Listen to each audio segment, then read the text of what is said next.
ಒಬ್ಬರು ಹೇಳಿದರು, ಆಚಾರ್ಯರೇ, ನಮ್ಮ ಮನೆಯಲ್ಲಿ ನಾವು ಮಾಧ್ವರು, ಹುಟ್ಟಿನಿಂದ ಮಾಧ್ವರು, ನನಗೆ ಮಾಧ್ವಿಯ ಯಾವ ಭಾವನೆಗಳೂ ಇಲ್ಲ. ನಮ್ಮ ಮನೇಲಿ ಒಂದು ಸಾಯಿಬಾಬಾಯ ಫೋಟೋ ಇಟ್ಟುಕೊಂಡು ಪೂಜೆ ಮಾಡ್ತಾ ಇದ್ದೇವೆ. ಆದರೆ ನನ್ನ ಬದುಕಿನ ಸರ್ವಸ್ವ ವಾದಿರಾಜರು. ಯಾಕೆ ಅಂತ ಕೇಳಿದೆ. ನನ್ನ ಮಗಳು 16 ವರ್ಷದ ಹುಡುಗಿ, ಅವಳಿಗೆ ಕ್ಯಾನ್ಸರ್ ಬೆಳೀತು, 4 ಸ್ಟೇಜ್ ಆಯಿತು, ದೊಡ್ಡ ಗೆಡ್ಡೆ ಹೊಟ್ಟೆಯಲ್ಲಿ. ಡಾಕ್ಟ್ರ್ ಹೇಳಿದರು, ಇವಳಿನ್ನ 6 ತಿಂಗಳ ಇವಳ ಕಥೆ ಮುಗಿದೋಗುತ್ತೆ ಅಂತ ಡಾಕ್ಟ್ರ್ ಹೇಳಿದರು. ಅವನ ಮಗ ಬಾಂಬೆ ಹತ್ತಿರ ಎಲ್ಲೋ ಅಧ್ಯಯನ ಮಾಡ್ತಾ ಇದ್ದ. ಅವನು ತಮ್ಮ, ಆ ಹುಡುಗಿಗೆ ತಮ್ಮ.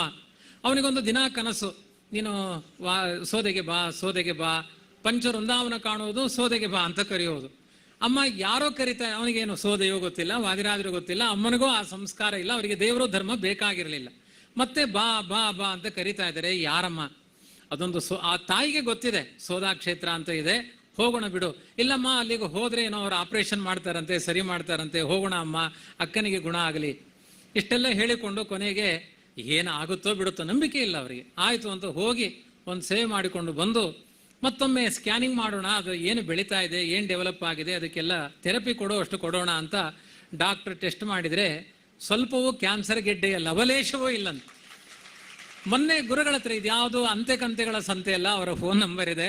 ಗುರುಗಳಿಗೆ ಮೊನ್ನೆ ಹೈದರಾಬಾದಿಗೆ ಹೋದಾಗ 10,000 ರೂಪಾಯಿ ಕಾಣಿಕೆ ಕೊಟ್ಟು ಮನೆಗೆ ಕರೆಸಿ, ಇನ್ನು ಎಂದೂ ಕೂಡ ನಾನು ಗುರುರಾಜನನ್ನು ಮರಿಲಿಕ್ಕೆ ಸಾಧ್ಯ ಇಲ್ಲ, ನನ್ನ ಮತವನ್ನು ಬಿಡಲಿಕ್ಕೆ ಸಾಧ್ಯ ಇಲ್ಲ ಅಂತ ಸಂಪೂರ್ಣ ಈ ನಮ್ಮ ಧರ್ಮಕ್ಕೆ ಆಗಮಿಸಿದ್ದಾರೆ. ಡಾಕ್ಟ್ರಿಗೆ ಡೌಟ್ ಬಂತಂತೆ. ಅವನು ತುಂಬ ಚೆನ್ನಾಗಿ ಹೇಳಿದ, ಆಸ್ಪತ್ರೆಗೆ ಹೋಗಬೇಡಿ ನಾನು ಹೇಳ್ತಾ ಇಲ್ಲ, ಇನ್ನಾಳೆಯಿಂದ ಮೃತ್ತಿಗೆ ಹಚ್ಚಿಬಿಟ್ಟು ಗುಣ ಆಗಲಿಲ್ಲ ಅಂತ ಹೇಳಬೇಡಿ, ಇನ್ನು ಎಂದೂ ಆಗೋದೇ ಇಲ್ಲ ಅಂದರೆ ದಿಕ್ಕು ದೆಸೆ ನೀನೇ ಗುರುರಾಜ ಅಂತ ನಂಬಿ. ಎಂಥ ವೇದಾಂತದ ಮಂತ್ರ ಹೇಳಿದ ಅವನ ಹುಡುಗ. ಅದೇ ರೀತಿ ಅವ್ರು ಹೇಳಿದರು, ಇನ್ನು ಆಗೋದೇ ಇಲ್ಲ. ಡಾಕ್ಟರ್ ಹತ್ರ ಹೋದ್ರೆ ಒಮ್ಮೆ ಟೆಸ್ಟ್ ಮಾಡಿದ್ರಂತೆ, ಅವ್ರಿಗೆ ಅವಮಾನ ಆಯಿತು ದೊಡ್ಡ ಡಾಕ್ಟ್ರಿಗೆ. ಗೆಡ್ಡೆ ಇಲ್ಲ, ನಾನು ಸುಳ್ಳು ಹೇಳಿಬಿಟ್ಟಿದ್ದೀನಿ ಅಂತ. ಅದಕ್ಕೆ ನಮ್ಮ ಮಿಷನ್ ಸರಿ ಇಲ್ಲ ಅಂದ್ರಂತೆ. ಮರುದಿನ ಬಾ ಅಂದ್ರಂತೆ, ಮರುದಿನವೂ ಕಾಣಲಿಲ್ಲ. ಕೊನೆಗೆ ಅವರೇ ಗಾಡಿ ಖರ್ಚು ಮಾಡಿ ಬೇರೆ ಲ್ಯಾಬೊರೇಟರಿ ಕರ್ಕೊಂಡು ಹೋಗಿ ಎಲ್ಲ ಟೆಸ್ಟ್ ಮಾಡಿ ಇನ್ನೂ 2 ಡಾಕ್ಟ್ರನ್ನ ಕರೆದ್ರೆ, ನೀನು ಏನು ವಿಚಾರ ಮಾಡಿದೆ ಮಾರಾಯ, ಗೆಡ್ಡೆ. ಅವ್ನು ಫೋಟೋ ಗಿಟೋ ಸ್ಕ್ಯಾನ್ ಮಾಡಿದ್ದೆಲ್ಲ ತೋರಿಸ್ತಿದ್ದಾರೆ. ಈಗಂತೂ ಇಲ್ಲ, ನಮಗೇನೋ ಗೊತ್ತಿಲ್ಲ ಅಂತ ಕೈ ಮುಗಿದು ಕಳಿಸಿಕೊಟ್ರಂತೆ. ಈ ಮಗು ತುಂಬ ಚೆನ್ನಾಗಿ ಆರಾಮಾಗಿದೆ, 20 ವರ್ಷ ಆಗಿದೆ, ಯಾವುದೇ ಚಿಂತೆ ಇಲ್ಲ. ಇಂತಹ ಬೇಕಾದಷ್ಟು ಪವಾಡಗಳ ಸರಮಾಲೆ ಇದೆ. ನಾನು ಹೇಳ್ತಾ ಹೋದರೆ ತುಂಬ ಸಮಯ ಆಗುತ್ತೆ. ಒಂದು ಕೊನೆಗೆ ಇನ್ನೊಬ್ಬರ ಪರಿಚಯ. ಈ ಸುತ್ತ ಸುಂದರವಾದ ಒಂದು ತೋಟ, ಇದು ಗೌರಿ ಗದ್ದೆ. ಇಲ್ಲಿ ಭತ್ತ ಬೆಳೆದದ್ದು ಆ ಪರ್ಯಾಯಕ್ಕೆ ಹೋಗುತ್ತೆ. ಪ್ರತಿ ಪರ್ಯಾಯಗಳಿಗೆ ಈ ಗೌರಿ ಗದ್ದೆಯಲ್ಲಿ ಬೆಳೆದ ಧಾನ್ಯಗಳು ಕೃಷ್ಣದೇವರ ಆರಾಧನೆಗೆ ಹೋಗುವಂಥ ಗದ್ದೆ. ವಾದಿರಾಜರು ಅವತಾರ ಮಾಡಿದ ಪುಣ್ಯಭೂಮಿ. ಅಂತಹ ಒಂದು ಮಂಗಳ ಪುಣ್ಯಭೂಮಿಯಲ್ಲಿ ಇದು ಸಂಪೂರ್ಣ ಈಗ ಎಷ್ಟು ಸುಂದರವಾಗಿ ಪರಿಸರ ಕಾಣಿಸ್ತಾ ಇದೆ. ಈ ತೋಟ ರಚನೆಯಲ್ಲಿ ಒಂದು ಪ್ರಮುಖ ಪಾತ್ರವನ್ನು ವಹಿಸಿದವರು ವಾಸುದೇವ ಕಾಮತ್ ಅಂತ. ಅವರದ್ದು ಒಂದು ಸಣ್ಣ ಅನುಭವ ಇದೆ. ಇದನ್ನು ಹೇಳಿಕೊಂಡು ಅವರು ತಮ್ಮ ಒಂದು ಸಣ್ಣ ಅನುಭವವನ್ನು ಹೇಳಿದರು. ಇಷ್ಟು ಸೇವೆ ಮಾಡಿದ್ದಾರೆ, ಅವರಿಗೆ ಒಂದು 2 ನಿಮಿಷ ಕಾಲಾವಕಾಶ ಇದೆ, ತಮ್ಮ ಅನುಭವವನ್ನು ಹೇಳಿಕೊಳ್ಳಬೇಕು ಅಂತ ಕೇಳಿಕೊಳ್ಳು.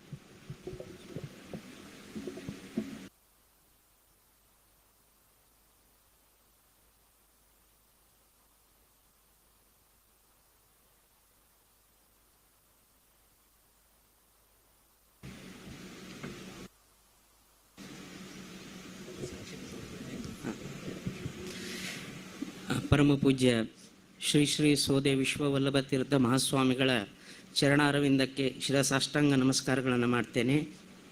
ವಿಶ್ವಪ್ರಸನ್ನ ತೀರ್ಥರ ಹಾಗೂ ವಿದ್ಯಾಸಾಗರ ಮಹಾಸ್ವಾಮಿಗಳು ಹಾಗೂ ರಘುವೀರೇಂದ್ರ ತೀರ್ಥ ಮಹಾಸ್ವಾಮಿಗಳವರ ಚರಣಾರವಿಂದಗಳಿಗೆ ಪ್ರಪ್ರಥಮವಾಗಿ ಶಿರಸಾಷ್ಟಾಂಗ ನಮಸ್ಕಾರಗಳನ್ನು ಮಾಡ್ತೇನೆ. ಇವತ್ತು ನನಗೆ ವಿಜಯೇಂದ್ರ ಪ್ರವಚನಕಾರರು ಬಂದು ಮಾತಾಡಬೇಕು ಅಂತೇಳಿ ಹೇಳಿದರು. ನಾನು ಪ್ರಪ್ರಥಮವಾಗಿ ಏನಾಯ್ತಂತ ಹೇಳಿದರೆ, ನನ್ನ ಫ್ರೆಂಡ್ ಒಬ್ಬ ಹೇಳಿದ, ಆನೆಗುಡ್ಡೆ ದೇವಸ್ಥಾನಕ್ಕೆ ಹೋಗಿ ಒಂದು ಊಟ ಮಾಡಿ ಬರುವ ಅಂತ. ಅದಕ್ಕೆ ನಾನು ಹೇಳಿದೆ, ಅಡ್ಡಿಲ್ಲ ಹೋಗುವ ಅಂತ. ಹೋಗುವಾಗ ಅವನು ಹೇಳಿದ ಅಂತ ಹೇಳಿದರೆ, ನಿಮ್ಮ ಮನೆಗೆ ಸ್ವಾಮಿಗಳು ಬಂದಿದ್ರಂತೆ ಹೇಳಿದೆ ಅಲ್ಲ, ಅವ್ರ ಬಗ್ಗೆ ಎಲ್ಲ ನೀನು ತುಂಬ ಹೇಳಿದೆ, ಅದೇ ರೀತಿಯಲ್ಲಿ ಒಂದು ವಾದಿರಾಜರದ್ದು ಜನ್ಮಕ್ಷೇತ್ರಕ್ಕೆ ಹೋಗಿ ಬರುವ ಅಂತ. ಕಡೆಗೆ ಅಡ್ಡಿಲ್ಲ ಹೋಗುವ ಅಂತ ಇಲ್ಲಿಗೆ ಬಂದೆ. ಇಲ್ಲಿ ಬಂದಂಥ ಸಂದರ್ಭದಲ್ಲಿ ಭೂತರಾಜರನ್ನು ಪೂಜೆ ಮಾಡುವ ಭಟ್ರು ಹೇಳಿದರು, ಸ್ವಾಮಿಗಳ ಕಲ್ಪನೆಯಲ್ಲಿ ಒಂದು ಹೂಗಿನ ತೋಟ ಆಗಬೇಕು ಮತ್ತು ಹಣ್ಣಿನ ತೋಟ ಆಗಬೇಕು ಅಂತೇಳಿ ಸ್ವಾಮಿಗಳು ಹೇಳ್ತಾ ಇದ್ರು ಅಂತ ಹೇಳಿದರು. ಕಡೆಗೆ ಡಾಕ್ಟರ್ ಪ್ರಾಣದೇವ್ ಉಪಾಧ್ಯಾಯರ ಹತ್ರ ಹೇಳಿದೆ, ಅವರು ಇವತ್ತಿನ ದಿನ ಇದ್ದಾರೆ, ನೀವು ಹೋಗಿ ಮಾತಾಡಿ ಬರ್ಬೋದು ಅಂತ. ನಾನು ಸ್ವಾಮಿಗಳವ್ರ ಹತ್ರ ಹೋಗಿ ಹೇಳಿದೆ, ನಾನು ಹೀಗೆ ಮಾಡ್ತೇನೆ ಅಂತ. ಅವರು ನನ್ನನ್ನು ಮಾಡಿ ಅಂತೇಳಿ ಎಲ್ಲಿಯೂ ಹೇಳಿಲ್ಲ. ದೇವರು ಅಂತಹ ಒಂದು ಸನ್ನಿವೇಶವನ್ನು ಕ್ರಿಯೇಟ್ ಮಾಡಿಕೊಟ್ರು ಅನ್ನುವಂಥದ್ದು ನನ್ನ ಅಭಿಪ್ರಾಯ. ಅದೇ ರೀತಿಯಲ್ಲಿ ನಾನು ಬಂದೆ ಇಲ್ಲಿ ಒಂದು ಹೂಗಿನ ಮತ್ತು ಹಣ್ಣಿನ ತೋಟವನ್ನು ಮಾಡಲಿಕ್ಕೆ ಪ್ರಯತ್ನ ಮಾಡಿದ ನಂತರ ನೆಕ್ಸ್ಟ್ ತಿಂಗಳಲ್ಲಿ ನನಗೊಂದು ದೊಡ್ಡ ಒಂದು ಮೊತ್ತ ಅನ್ನುವಂಥದ್ದು ಸಿಕ್ತು.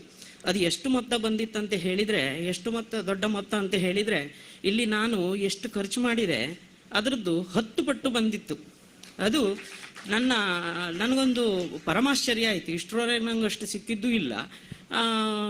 ಅದರದ್ದು 10 ಪಟ್ಟು ಬಂತು. ಅದು ಏನಾಯ್ತಂತ, ಇಷ್ಟು ದುಡ್ಡು ನನಗೆ ಯಾಕೆ ಬಂತು ಅಂತೇಳಿ ನಾನು ಆಲೋಚನೆ ಲೆಕ್ಕ ಮಾಡ್ತಾ ಇರುವಂಥ ಸಂದರ್ಭದಲ್ಲಿ ಏನೋ ಈ ಒಂದು ಖರ್ಚು ಮಾಡಿದ್ದಕ್ಕೂ, ಅಂದರೆ ದೇವರಿಗೆ ಖರ್ಚು ಮಾಡಿದ್ದನ್ನು ನಾನು ಲೆಕ್ಕಕ್ಕೆ ಇಟ್ಕೊಳ್ಳೋದಿಲ್ಲ ನಾರ್ಮಲಿ. ಆದರೂ ಒಂದ್ಸಲ ನೋಡುವ ಅಂತೇಳಿ ನಾನು ಲೆಕ್ಕ ಮಾಡ್ಲಿಕ್ಕೆ ಹೋದೆ. ಯಾಕಂತ ಹೇಳಿದ್ರೆ ಇದಕ್ಕೂ ಅದಕ್ಕೂ ಏನಾದರೂ ಸಂಬಂಧ ಇರಬಹುದಾ ಅಂತ ನೋಡ್ತಾ ಇರುವಾಗಲೇ ನನ್ನ ಒಬ್ಬ ಫ್ರೆಂಡ್ ಬಂದು, ನೀ ಎಂತ ಲೆಕ್ಕ ಮಾಡ್ತಿದ್ದೆ ಮರೆಯ, ನೀನು ಖರ್ಚು ಮಾಡಿದ 10 ಪಟ್ಟು ನಿಂಗೆ ಬಂದಾಯ್ತು ಅಂತ ಹೇಳಿದ. ಅದು ಅವನು ಹೇಳಿದ್ದಲ್ಲ, ವಾದಿರಾಜರು ಹೇಳಿದ್ದ ಅಂತೇಳಿ ನನ್ನ ಮನಸ್ಸಲ್ಲಿ ಬರುವಂಥದ್ದು. ಅದು ನಿಜವಾಗಿಯೂ ನನ್ನ ಜೀವನದಲ್ಲಿ ಒಂದು ದೊಡ್ಡ ಒಂದು ಅನುಭವ. ಅದರ ನಂತರ ಏನಾಯ್ತು ಅಂತ ಹೇಳಿದರೆ, ಸ್ವಾಮಿಗಳು ನನ್ನನ್ನು ಕಣ್ಣುಮುಚ್ಚಿ ಈ ಕ್ಷೇತ್ರದಲ್ಲಿ ನಿನಗೆ ನಿನ್ನ ಕುಟುಂಬಕ್ಕೆ ಒಳ್ಳೆಯದಾಗಲಿ ಅಂತ ಹೇಳಿದರು. ಈ ಅವಕಾಶ ಕೊಟ್ಟಿದ್ದು ಸ್ವಾಮಿಗಳು.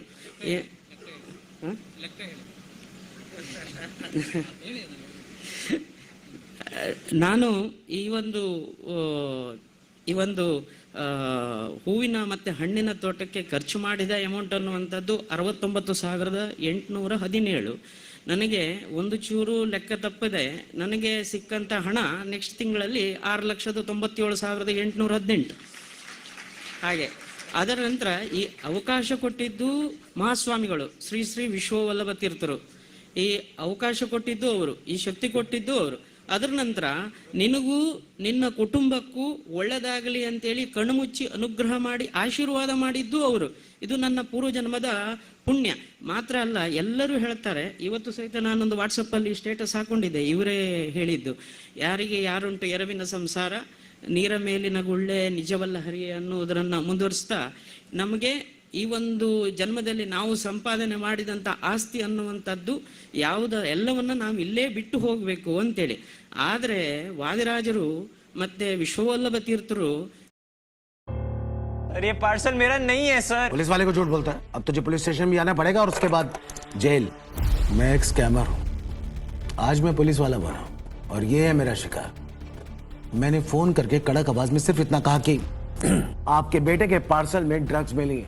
बस इतने में ही डर गए और इनको कर लिया डिजिटल अरेस्ट। सर ऐसा मत करिए प्लीज सर। या तो जेल जाओ या पैसे दो। अच्छा है ना आइडिया और सेटअप? आइडिया बुरा भी है और पुराना भी। अब इंडिया जानता है कि स्कैम कॉल्स में कभी ड्रग्स, कभी किडनैपिंग की झूठी कहानियां बनाकर पैसे लूटते हो। स्कैमर्स के घिसे पिटे तरीकों को मत दो tension. India stop, think then take action.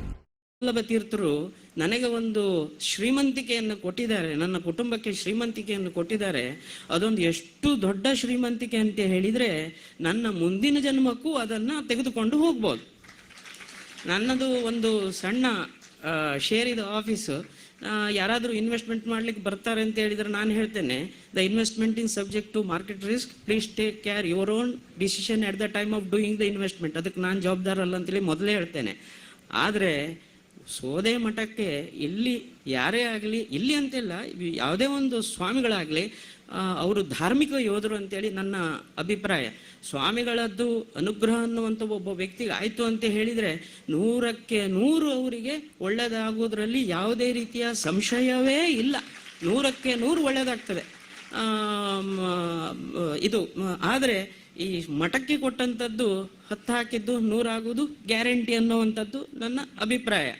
ಅದೇ ರೀತಿಯಲ್ಲಿ ನಾನು ನನ್ನ ಮಾತಾಡ್ಬೋದು ಆಯ್ತು, ಮತ್ತೊಂದು ಹೇಳಲಿಕ್ಕೆ ಇಚ್ಛೆ ಪಡ್ತೇನೆ.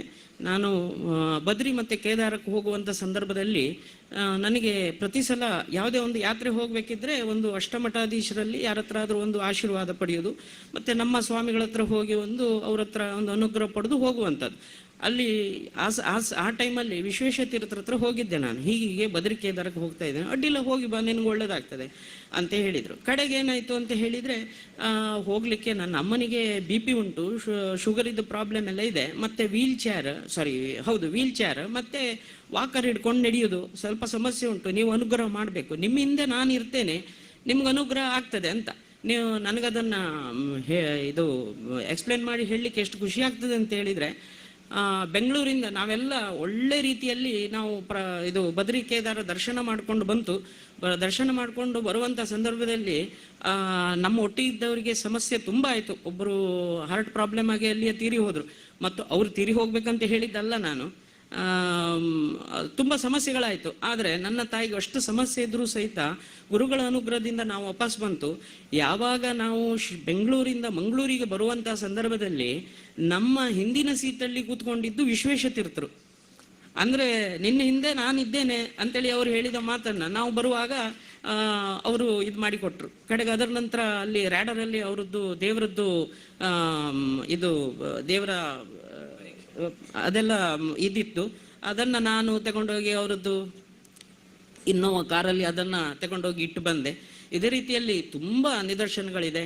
ಸ್ವಾಮಿಗಳ ಅನುಗ್ರಹ ಅನ್ನುವಂಥದ್ದು ಒಬ್ಬ ವ್ಯಕ್ತಿಗೆ ತುಂಬ ಅಗತ್ಯ ಮಾತ್ರ ಅಲ್ಲ, ಅವರ ಅನುಗ್ರಹ ಉಂಟು, ಯಾವುದೇ ಸ್ವಾಮಿಗಳಾಗಿರಲಿ ಅವರ ಅನುಗ್ರಹ ಉಂಟಂತೆ ಹೇಳಿದರೆ 100ಕ್ಕೆ 100 ಪ್ರತಿಯೊಬ್ಬ ವ್ಯಕ್ತಿಯು ಒಳ್ಳೆಯದಾಗೇ ಆಗ್ತದೆ. ಯಾಕಂತೇಳಿದರೆ ಅವರು ಎಲ್ಲದನ್ನು ತ್ಯಾಗ ಮಾಡಿ ಬಂದವರು. ಇದೇ ರೀತಿಯಲ್ಲಿ ಜೀವನ ಮಾಡಬೇಕು, ಇಷ್ಟೇ ರೀತಿಯಲ್ಲಿ ಜೀವನ ಮಾಡಬೇಕಂತೇಳಿ ಬಂದವರು. ಆದ್ದರಿಂದ ಅವರ ಅನುಗ್ರಹವನ್ನು ಪಡೆಯುವಂಥದ್ದು ನಮ್ಮೆಲ್ಲರ ಕರ್ತವ್ಯ. ಹಿಂದೂ ಧರ್ಮದ ಕಟ್ಟಕಡೆಯ ವ್ಯಕ್ತಿಯೂ ಸಹಿತ ಸ್ವಾಮಿಗಳ ಹತ್ರ ಬರಬೇಕು ಅನ್ನುವಂಥದ್ದು ನನ್ನ ಆಶಯ ಅನ್ನೋದ್ರೊಳಗೆ ನನ್ನ ಮಾತುಗಳನ್ನು ಮುಗಿಸ್ತೇನೆ. ಅನ್ನೋದು ತಪ್ಪಿದ್ದದಿದ್ದರೆ ನನಗೆ ಕ್ಷಮೆ ಕೊಟ್ಟು ನನ್ನನ್ನು ಅನುಗ್ರಹಿಸಬೇಕು ಅಂತೇಳಿ ಸ್ವಾಮಿಗಳವ್ರ ಹತ್ರ ಬೇಡ್ಕೊಳ್ತೇನೆ. ಶ್ರೀಹರಿ.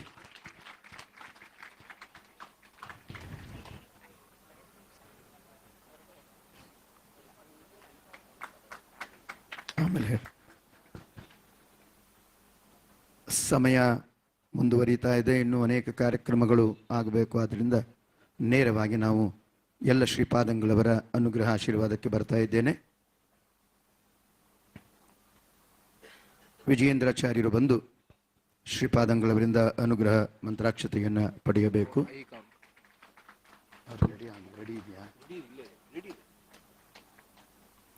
ಮಧ್ಯಾಹ್ನ ಸಂಗೀತ ನೀಡಿದ ಅಹಿಕ ಅವರು ಬೇಗ ಬಂದು ಶ್ರೀಪಾದಂಗಳವರಿಂದ ಮಂತ್ರಾಕ್ಷತೆಯನ್ನು ಪಡೆಯಬೇಕು.